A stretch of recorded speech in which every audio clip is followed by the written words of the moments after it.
Assalamualaikum dan salam Malaysia Madani. Kanta 744 mendahului berita dimulakan dengan rangkuman laporan utama dalam segmen esensi. Penilaian impak projek rintis dasar gaji progresif akan dilaksana September ini. Terdapat 4 jawatan kuasa kerja pelaksanaan merentasi kementerian dan agensi ditubuhkan bagi memperinci ketersediaan mekanisme dasar tersebut. Pelaksanaannya akan dimulakan dengan projek rintis pada Jun hingga Ogos depan. Ia melibatkan penyertaan 1,000 syarikat. Pelaksanaan sistem padu mengintegrasikan 314 set data dari pelbagai agensi bagi membentuk profil individu komprehensif setakat 12 Mac lalu. Ia termasuk maklumat 8.6 juta pemohon sumbangan tunai rahmah. Setakat semalam, hampir 6.03 juta daripada 27.4% warga negara dan penduduk tetap di Malaysia telah mendaftar padu. Aktiviti dakwah kepada masyarakat bukan Islam akan diperhebat bagi menjelaskan kedudukan kalimah Allah di sisi umat Islam. Usaha itu akan difokuskan kepada segelintir masyarakat Islam yang memandang remeh isu tersebut. Menteri Agama turut menjunjung titah yang di-Pertuan Agong agar tindakan keras diambil terhadap mana-mana pihak yang didapati bersalah. Kilang terlibat isu stalking bertulis kalimah Allah menutup operasinya bermula hari ini. Penutupan kilang di Batu Pahat Johor itu susulan serbuan pihak berkuasa terhadap kilang tersebut semalam. Notis penutupan ditampal di pintu utama namun tiada pemakluman tarikh penyambungan semula operasi. Kain rentang permohonan maaf juga digantung di pagar kilang tersebut. Kementerian Sumber Asli dan Kelestarian Alam bersiap sedia melakukan pembenihan awan sekiranya berlaku penurunan paras air di kawasan empangan. Kerjasama rapat dengan kementerian terlibat juga dibuat bagi mengambil tindakan sewajarnya dalam menghadapi fenomena El Nino. NADMA juga diarah bersiap siaga jika berlaku bencana sepanjang tempoh musim itu. Penubuhan Suruhanjaya Siasatan Diraja RCI kes kedaulatan Batu Putih bukan sahaja mengkaji pengendalian kes, malah bertujuan mengelak isu sama dari berulang. Maklumat terperinci akan dikumpul bagi mengenal pasti punca isu persempadanan tersebut. Di bawah undang-undang bertulis itu juga, individu yang dipanggil bagi tujuan siasatan boleh dikenakan tindakan. Pemantauan dan penguatkuasaan di sempadan Malaysia Thailand dipertingkat. Ia bagi mengelak aktiviti penyeludupan menjelang musim perayaan Aidilfitri. Ini termasuk penyeludupan barangan bersubsidi, parti dan dadah. Ketua Polis Kedah berkata pihaknya berkolaborasi dengan pelbagai pihak di sempadan bagi memastikan aktiviti penyeludupan dapat dibanteras. Cubaan 10 lelaki Indonesia pulang berhari raya di negara asal secara haram gagal.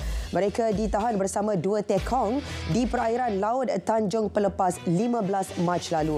JKDM Johor memaklumkan parti berusia 25 hingga 50 tahun itu gagal mengemukakan dokumen sah selain dokumen perjalanan tamat tempoh. Sebuah bot beserta enjin bernilai RM42,000 turut disita.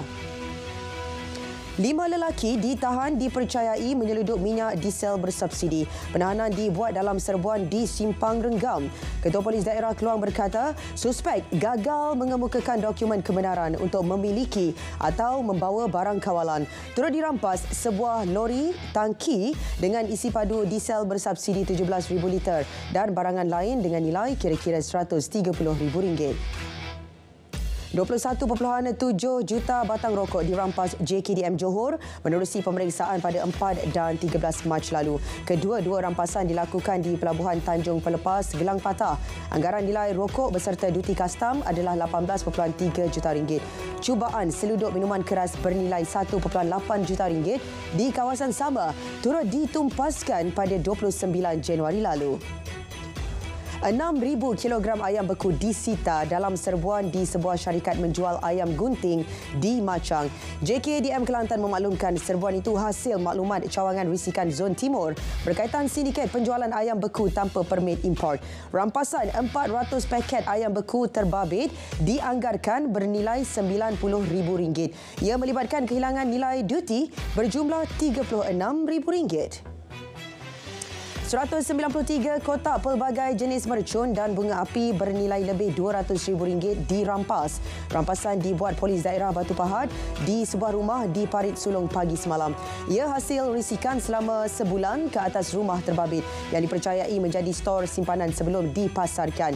Kes disiasat mengikut Seksyen 8 Akta Bahan Letupan 1967.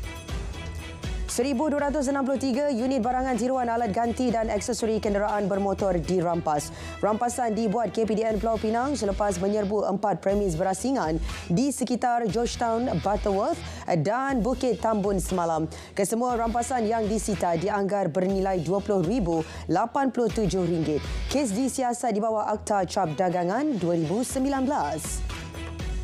Sebanyak 321 lesen premis dan lesen penjaja dibatalkan bagi tempoh 2022 sehingga Februari tahun ini. Jelas Menteri di Jabatan Perdana Menteri Wilayah Persekutuan, tindakan dikenakan atas kesalahan menyewakan tapak kepada warga asing. Sehingga Februari juga, 34 tindakan sitaan premis telah dilaksana Dewan Bandaraya Kuala Lumpur dan Bomba. Wanita warga emas didakwa di Mahkamah Magistrate Georgetown atas pertuduhan mengeluarkan kata-kata kesat terhadap imam dan bilal masjid. Tertuduh Sofia Abdul Majid, 65 tahun, dituduh melakukan perbuatan itu 12 Mac lalu di Masjid Jami' Ar-Rahman di Batu Feringgi. Tiada pengakuan direkodkan dan tertuduh diperintah menjalani pemantauan kesihatan mental selama sebulan sebelum pendakwaan dimulakan. Sebutan semula kes 19 April depan. Prosiding membabitkan kes lelaki Thailand cuba menyeludup 14,000 pil metafetamin di pintu masuk Pulau Langkawi ditangguhkan kepada 19 Mei 2024. Ia selepas tertuduh wirasat caleg didakwa tidak memahami pertuduhan yang dibacakan dalam bahasa Melayu atau bahasa Inggeris. Perintah reman dilanjutkan dan jaminan tidak dibenarkan. Bekas Ketua Unit sebuah universiti awam didakwa atas kesalahan salah guna kuasa di Mahkamah Session Shah Alam hari ini. Tertuduh dikatakan menerima suapan berupa kenderaan bernilai lebih RM170,000. Suapan bagi membantu memperoleh tender di universiti berkenaan berjumlah lebih RM1.6 juta. Tertuduh mengaku tidak bersalah dan mohon dibicarakan. Seorang penoreh getah mengaku tidak bersalah di Mahkamah Session Kuala Pilah atas pertuduhan memberi pinjaman wang tanpa lesen 3 tahun lalu. Tertuduh didakwa menjalankan perniagaan pinjaman wang tanpa lesen kepada seorang lelaki berusia 35 tahun dengan jumlah RM6,500. Jika sabit kesalahan, hukuman denda tidak kurang RM250,000 dan tidak melebihi RM1 juta atau penjara selama 5 tahun atau kedua-duanya sekali. 52 buah kereta sitaan yang ditempatkan di depo pengumpulan Majlis Perbandaran Sungai Petani musnah dalam kebakaran pagi tadi. JBPM Sungai Petani mengesahkan menerima panggilan mengenai kejadian pukul 10.58 pagi. 24 anggota BBP Aman Jaya dan BBP Sungai Petani terlibat dalam operasi pemadaman. Operasi selesai pada pukul 12.38 tengah hari. Tiada kemalangan jiwa dilaporkan. Kerosakan sistem rawatan komponen loji kumbahan di Bandar Indah Pura Kulai menjadi penyebab berlakunya pencemaran di Tasik Taman Matahari. Pencemaran itu mengakibatkan penemuan bangkai ikan di tasik tersebut. Esko Johor berkata pihak loji diarah membaiki semula sistem loji itu serta-merta. Penguatkuasaan susulan dilaksana JAS Johor untuk siasatan dan tindakan lanjut. Sasaran pembiakan sekurang-kurangnya 300 ekor harimau Malaya menjelang 2030 mampu dicapai. Ia susulan kempen Selamatkan Harimau Malaya yang menunjukkan hasil positif dengan peningkatan jumlah populasi haiwan terancam itu. Survey populasi harimau kebangsaan dari 2016 hingga 2020 mendapati populasi harimau Malaya dianggarkan kurang 150 ekor. Yang di-Pertuan Agong berkenan mengurniakan watikah pelantikan kepada 4 perwakilan Malaysia ke luar negara pada istiadat pengurniaan watikah pelantikan di Istana Negara. Sultan Ibrahim turut berkenan menerima penyerahan watikah pelantikan kepada 11 ketua perwakilan asing yang baharu. Perdana Menteri yang diwakili setiausaha politik beliau menziarahi penyanyi Ali Ekspedisi di kediamannya.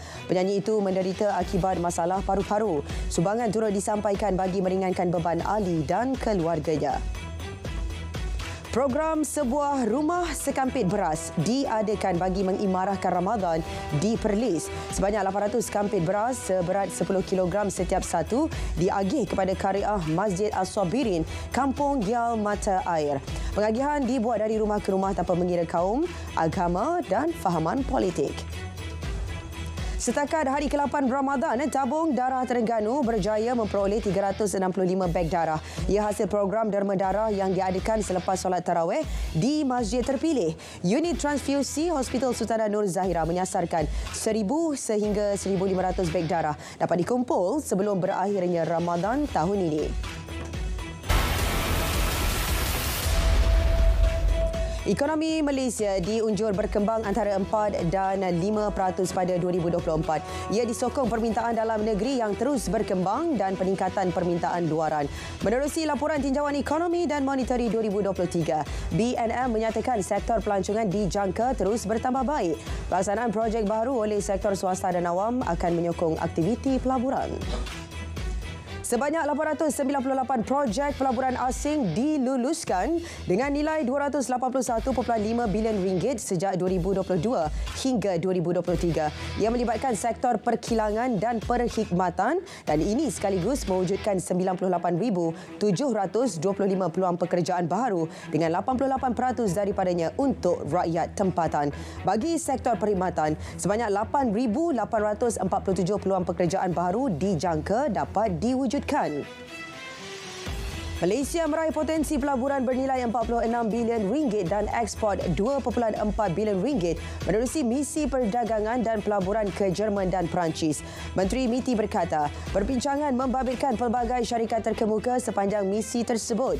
3 syarikat turut berkongsi rancangan pelaburan dan menunjukkan minat untuk menjalin kerjasama strategik di Malaysia.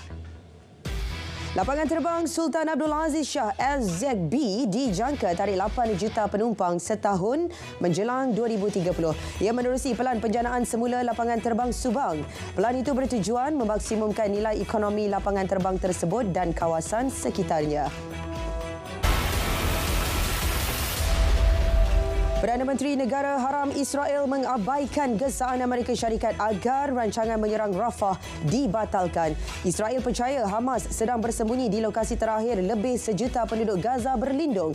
Semalam, serangan udara Israel di Gaza membunuh 30 orang daripada kumpulan yang dibentuk penduduk tempatan bagi memastikan truk bantuan dapat memasuki bandar Gaza. Presiden Ecuador Daniel Noboa menandatangani deklarasi untuk menjamin kebebasan media. Mekanisme itu untuk melindungi wartawan, memerangi salah guna kuasa dan mengkaji semula undang-undang mengenai fitnah. Ini berlaku ketika ketegangan sedang memuncak berikutan lonjakan keganasan yang dikaitkan dengan jenayah terancang. Sekian Kanta 744 dari Sungai ke Segara, Palestin pasti merdeka. Assalamualaikum, salam Malaysia Madani.